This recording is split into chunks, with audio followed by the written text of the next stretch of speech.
Hello जी, क्या कर रहे हो? जल्दी टीम तैयार करो। इंस्पेक्टर सतीश ने हवलदार अर्जुन को आदेश दिया। जिस बस को हम 2 दिन से खोज रहे थे वो अब 100 किलोमीटर दूर रामगढ़ की नहर में मिली है। चलो निकलते हैं। लेकिन सर, वो तो हमारे शहर से सिर्फ 25 किलोमीटर के अंदर चलने वाली लोकल बस थी। इतनी दूर कैसे पहुंची? अर्जुन ने हैरानी से पूछा। यही तो जानना है, सतीश बोले। कुछ ही देर में टीम नहर किनारे पहुंच गई। क्रेन की मदद से बस को निकाला गया। देखकर सबकी रूह कांप उठी। वही रूट 486 की बस थी जिसे 2 दिन से ढूंढा जा रहा था। इस बस की शिकायत किसने की थी? सर, 2 रात पहले करीब 2 बजे एक बुजुर्ग महिला और एक 22 से 23 साल का युवक थाने आए थे। वो कुछ अजीब अजीब बातें कर रहे थे, इसलिए हमने उन्हें गंभीरता से नहीं लिया। हवलदार ने बताया, उन्हें बुलाओ और उस डिपो मैनेजर को भी, जिससे बस और ड्राइवर के बारे में पता चल सके। थोड़ी देर में बुजुर्ग महिला, युवक और बस का मैनेजर इंस्पेक्टर सतीश के सामने खड़े थे।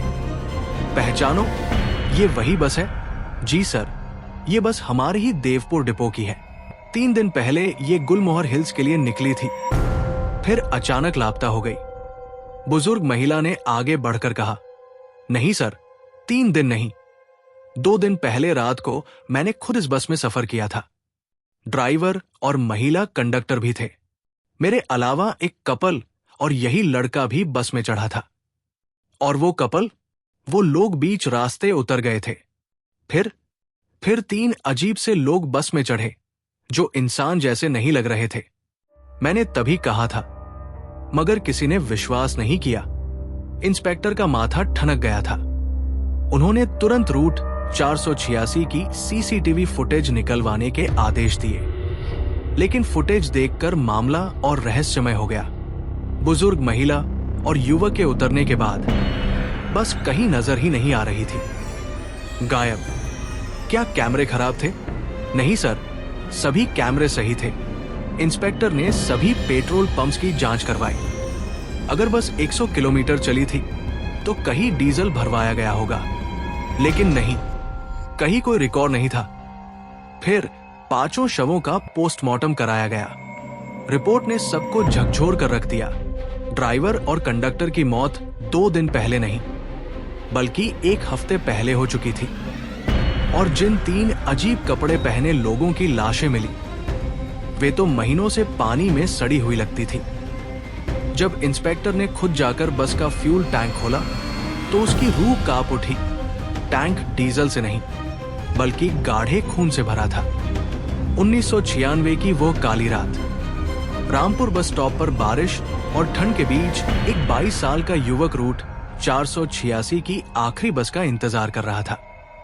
तभी एक छड़ी के सहारे चलती बूढ़ी महिला भी वहां पहुंची।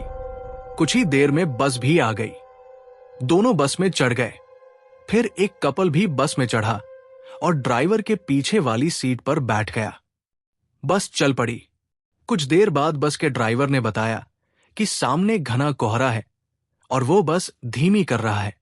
बस जैसे ही एक सुनसान जंगल के बीच पहुंची, बस की छत पर कुछ भारी कदमों की आवाज आने लगी।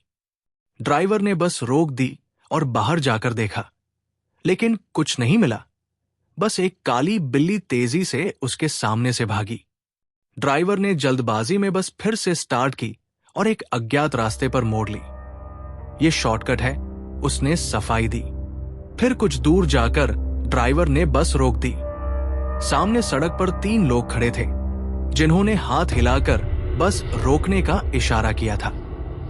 बस में सवार बुजुर्ग महिला ने रोका मना किया, लेकिन ड्राइवर ने दरवाजा खोल दिया। वो 3 लोग बेहद अजीब थे। पुराने जमाने के फटेहाल कपड़े, उलझे बाल और अजीब सी गंध उनके शरीर से आ रही थी। सबसे अजीब बात यह थी कि वे बस में चढ़ने के बाद एकदम स्थिर हो गए थे। न कोई हलचल, न कोई बातचीत। बुजुर्ग महिला को शक हो गया था। उसने सामने बैठे युवक को झूठे इल्जाम में फंसा दिया कि वो उसका पर्स चुराने की कोशिश कर रहा है। बहस करते हुए दोनों ने ड्राइवर से बस रुकवाकर उतरने की जिद की। बस से उतरने के बाद महिला ने युवक को सच्चाई बताई।